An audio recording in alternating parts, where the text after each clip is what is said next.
board, a state authority, who takes care of the management of the park, and then the visitor management. There is a separate organization called the State Forest Center, and both these two are under the Ministry of Environment.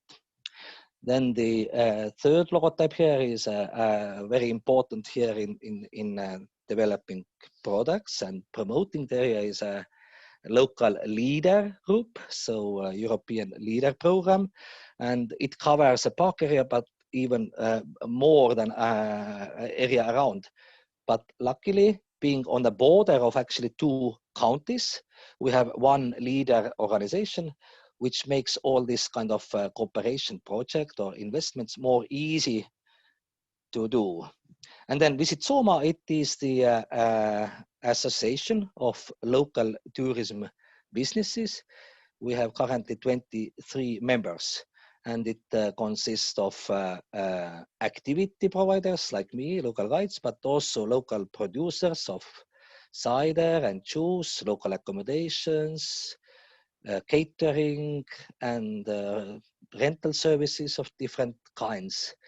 So I listed here, I think I will not read all, but for the public and private sector in Estonia, when we started after the collapse of Soviet Union, in this time, everything was like a state-run or a public.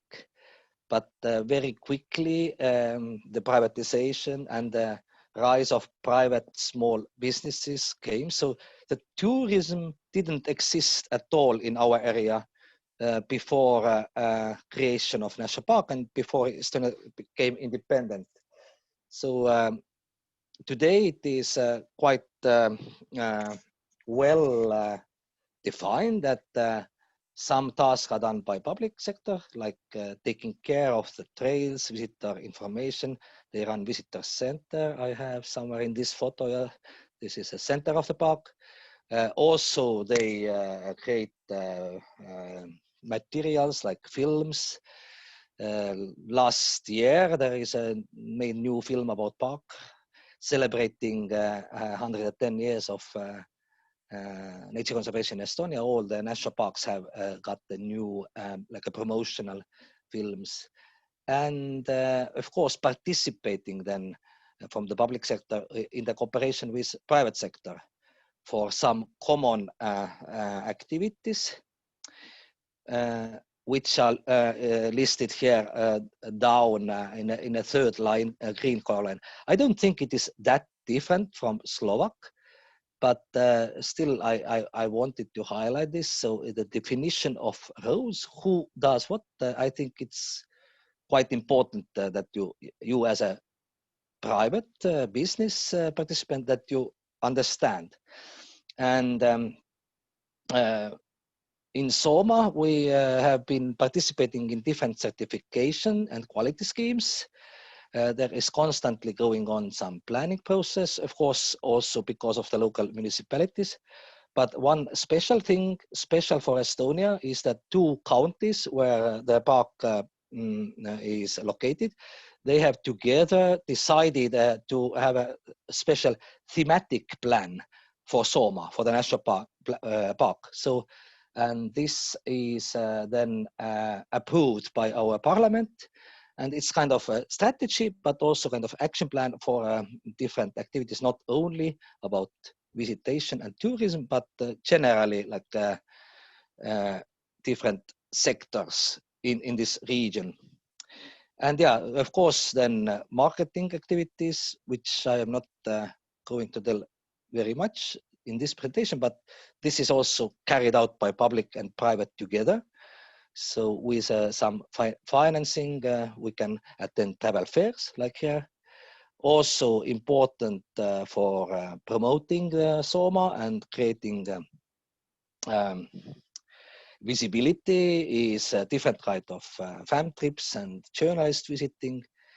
So here I have listed just the logotypes of the different publications and channels who have been here, and I feel it's very important that we do it together. Here, main maybe partner is also Visit Estonia, our national tourist board, who is responsible for promoting Estonia as a tourist destination abroad. And different certifications or different quality labels are here. So already before Soomaa became a national park in 1993, it was already before listed in the as an EBA area by BirdLife International, meaning that it is an important ground for some nesting birds, golden eagle, lesser spotted eagle we have, black stork, and some other birds that are on the meadows like corncrake. So later it became also a Ramsar area, being a wetland and being part of this convention of wetlands of international importance. Obviously, it is a Natura 2000 area when we joined the European Union. Then 2009 was an important milestone. Soomaa became a PAN park, member of the European network of wilderness protected areas. And same year, we also was participating in the European Commission contest about sustainable tourism called EDEM, the European Destinations of Excellence. And we won this prize in Estonia. And later on also, we have been piloting the European tourism indicator systems, ETIS. So of course, I don't have time to go all to these details of this, but as a local business, I think both the product development, such schemes, and joining these initiatives, these gives a lot for the good quality of the products. And of course, it gives kind of profile for the area, and which is really good for the marketing point of view to have kind of differentiation and good quality on the very competitive market of nature tourism in Europe.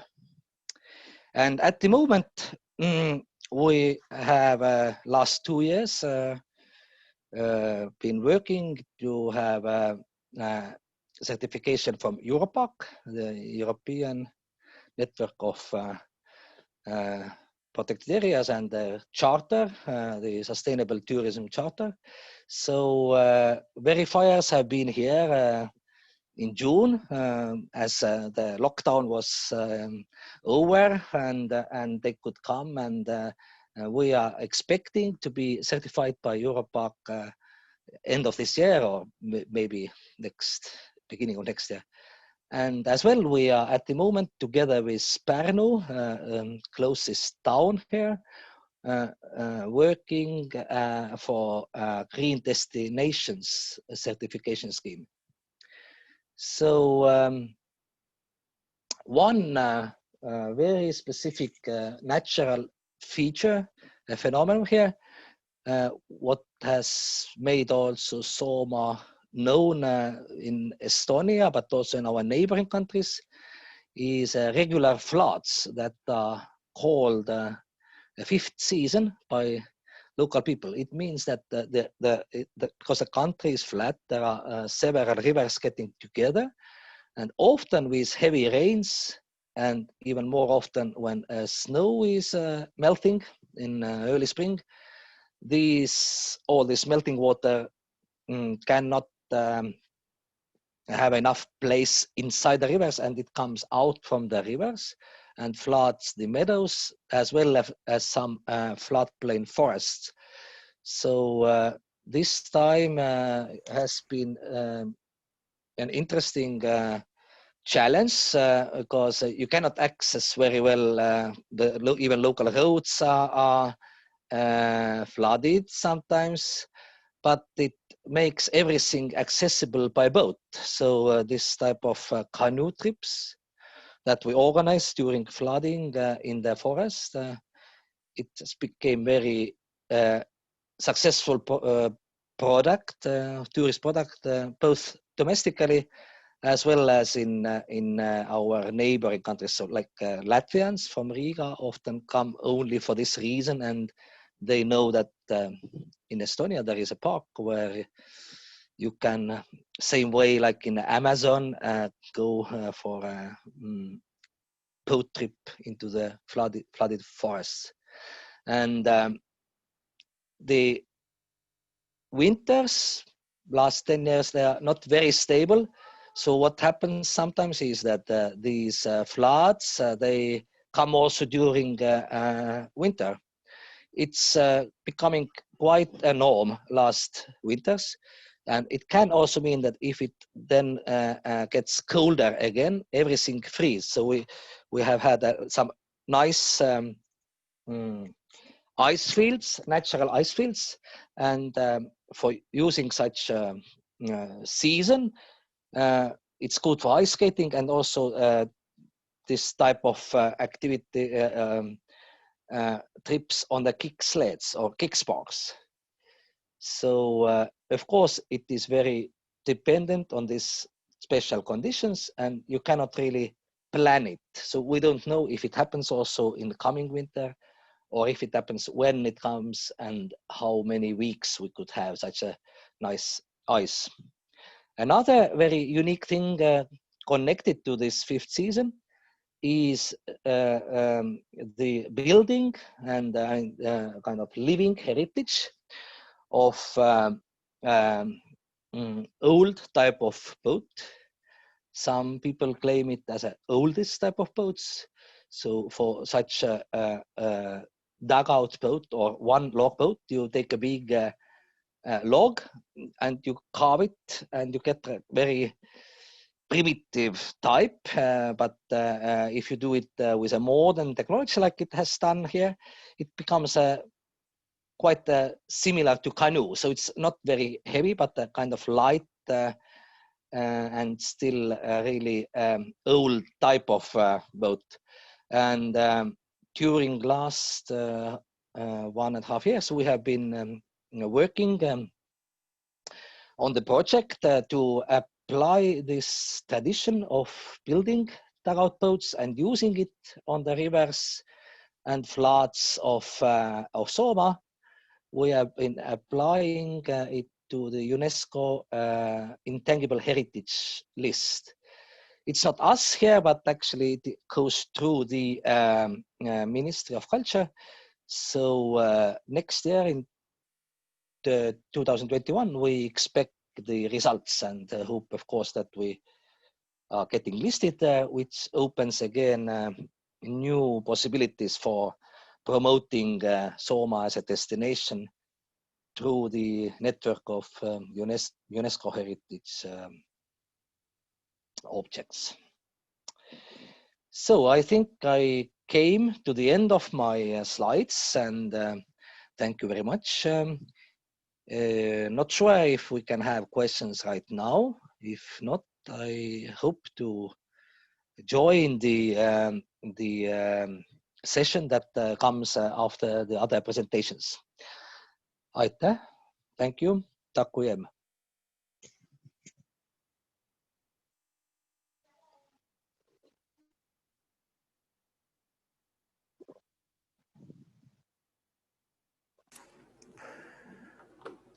Thank you, Aivar. Here is Tomáš speaking. I can't see any questions already, so please, anybody that is listening, you can give a question. At least write it to the Q&A section in the Zoom.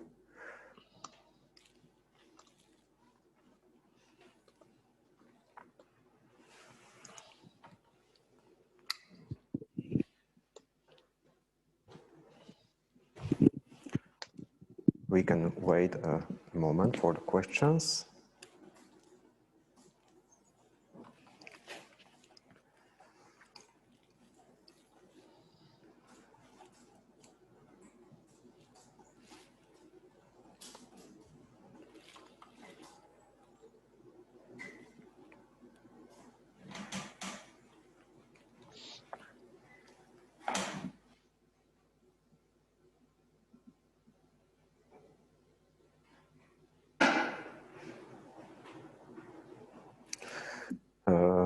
question. Any plans for future activities there?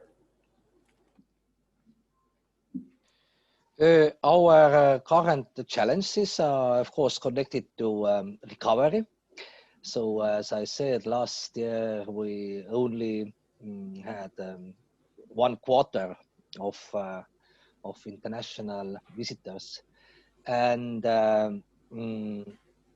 because of that, we are really also thinking and trying to develop something more, something better for domestic market. Domestic market was the one that we started 27 years ago. Only few foreigners visited us and used our canoes in first years, but by the time it has been increasing. And in terms of products, maybe the main thing that we are currently working is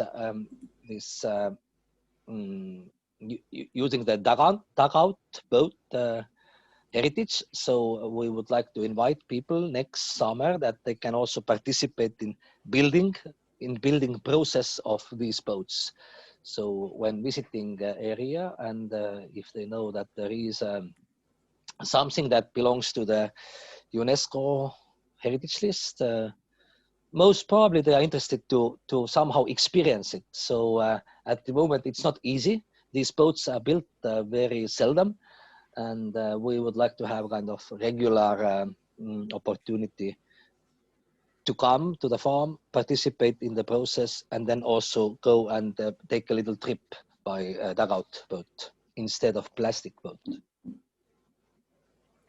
Thank you. The new question. Okay. Can you estimate how many tourists you have normally, except Corona time, in the high season per day in the national park? Our company, of course, only accommodates, or we guide only small part of the all visitors. But even our companies, some days we have like 200 people maximum. But in the park, it could be that in this really peak season, there are like close to 1,000 visitors per day. But these days are really few, and there must be some special event.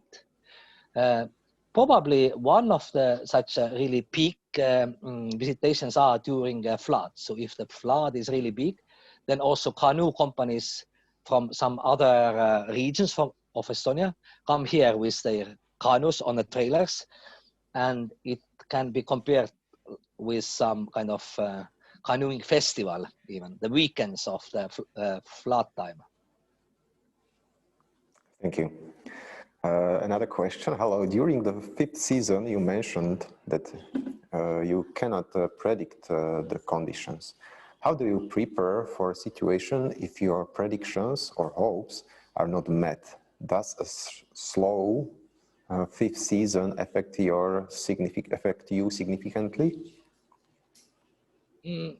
I mean, the problem during this season is that some roads will not be accessible. You cannot drive everywhere, and few also houses of people can be isolated. So these people have to have a boat, but also it does not come like overnight. So if there is such a risk, usually you know it. I mean, it comes within the week, and then you can prepare. You can kind of go and shop, you know, if you are living there. But for us, for organizing trips, it's also a challenge. Is like when and where you can go with different water levels. So it's like basically these 2-3 weeks you live in a rhythm of the flood. So you constantly follow the process, and also we have online available the data. Like you see the level like every hour there is a automatic measuring of the water level, so you can follow the website. So what I am doing this time is actually using my phone, and every hour I am checking the current level, and so same do my colleagues. It's of course some risks also, like if something happens there with customers, but all these safety measures we do it by our experience. So being done it so long time, we have of course learned already our lessons. What can happen if somebody turns like in the middle of this ice cold water, far from any warm place. Thank you. Hello, Aivar. Thank you for presentation. I would like to ask about the ETIS system. Is this system currently active in Soomaa National Park? At this ETIS, we just piloted it, but never really get certification. So I am mentioning it. I don't even know exactly if there is a certification today available.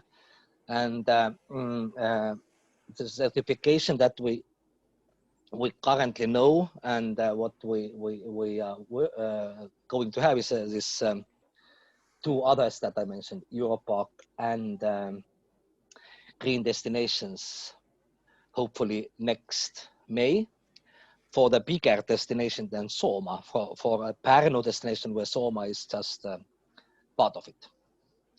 But about ETIS, what is the situation today? I don't know. Let's Google and check it out. One more question.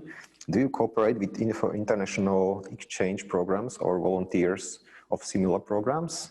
Please. As a tourism business, we are cooperating with foreign tour operators. So we have partners who are sending us groups. The best example is from Germany. This is our biggest market. But with volunteers, we have had interns from Estonian organizations. Not often from other countries, but sometimes we have also have some interns, volunteers from abroad. But it's it doesn't happen for our organization very often. There are some NGOs working here, the Nature School, and they run all the time this type of volunteer program. Also mainly with German partners. So Tippu Nature School is a name. So if you have a specific interest, just I can send you the contact details of them. Okay, great. I hope everybody heard. This is not a question, but I do not have any question, but very nice presentation. Thank you very much. You offer very interesting and attractive products. I will keep this in mind when planning a vacation. You are welcome. Okay. At the moment, there are no more questions. So I think we can slowly go forward to the next presentation. If anybody else would like to ask Aivar anything else, please write down your questions, and Aivar, when it will have a moment, will get back to you. Thank you, Aivar, at the moment. Rád by som teraz predstavil ďalšieho panelistu. Prednášku nám povie Rastislav Mičaník, riaditeľ nadácie Aevis, ktorý sa aktuálne zapína.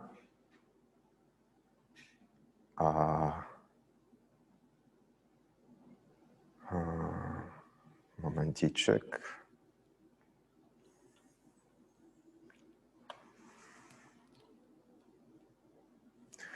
Dobre, Rastislav, vyzerá, že si online, môžeš skúsiť hovoriť.